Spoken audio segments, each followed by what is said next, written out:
O ngayon, pasok po tayo, no? Dito po tayo balik po tayo sa history ng Pilipinas. Who named our country, Pilipinas? Ulitin po natin, no? Sino nga po ang nagpangalan sa ating bansa bilang Pilipinas, di ba? Once again, no? Sino po sa ating mga famous personalities, no? Na nagpaumpisa syempre, no? Ng ano ba ito? Encounter ng mga Spaniards dito sa mga Pilipino. Sino daw po ang nagpangalan sa ating archipelago bilang Pilipinas, no? Hango syempre sa pangalan ng kanilang prinsipe o hari. This is none other than, yes, you're right, this should be Villalobos. Yes. Kaya sabi nga po natin, no, para maalala natin ito. Nung sinabi na daw po mula ngayon, ang pangalan na ng bansang ito ay Pilipinas. Ano daw po yung mga lumitaw sa likod? Mga lobos. No, para lang maalala natin na Pilipinas, Villalobos. Di ba? What about this one? Who is not an ilustrado? Letter A, Marcelo del Pilar, or letter B, Andres Bonifacio? Ulitin po natin, no? Sino po ang hindi po natin itinuturing bilang isang ilustrado? Yan po ba si letter A, Marcelo del Pilar, o yan po ba si letter B, Andres Bonifacio? The answer is, alright. Naku, napakahusay ng taong bayan, hindi pa sila nagkakamali, ha? Siya, no? So once again, the correct answer is, it should be, you're right, it's Andres Bonifacio, no?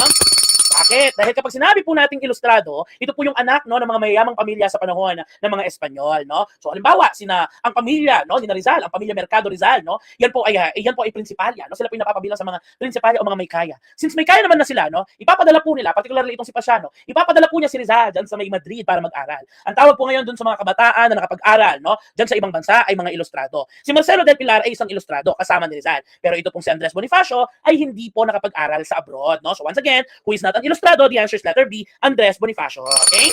Sige. Take note of the word not. Okay po? Highlight the word not. What about this one? Sino po ang ating first president from Ilocos? Yan po ba si Marcos o yan po ba si Quirino? Once again, no? Sino po ang tinuturing nating first president from Ilocos? Marcos ba yan? O Quirino ba yan? No? Siguro naman by this time ay wala na po masyado nagkakamali because the first president from Ilocos is none other than, okay, very good. The correct answer is, it should be Quirino. Yes. Huh?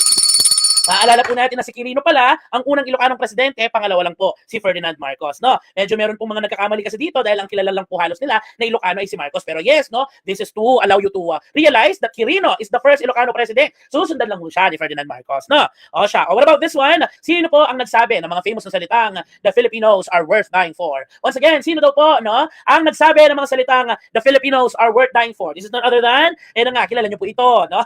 kilala niyo po ito. Filipinos are worth dying for? This is none other than, yes, you're right, this should be Aquino, no? Yes. So yes, yan po si Ninoy Aquino na siyang primary critic, no? Nung panahon po, na siyang primary critic ng pamamahalang Marcos sa panahon po, no, nung taong 1980s.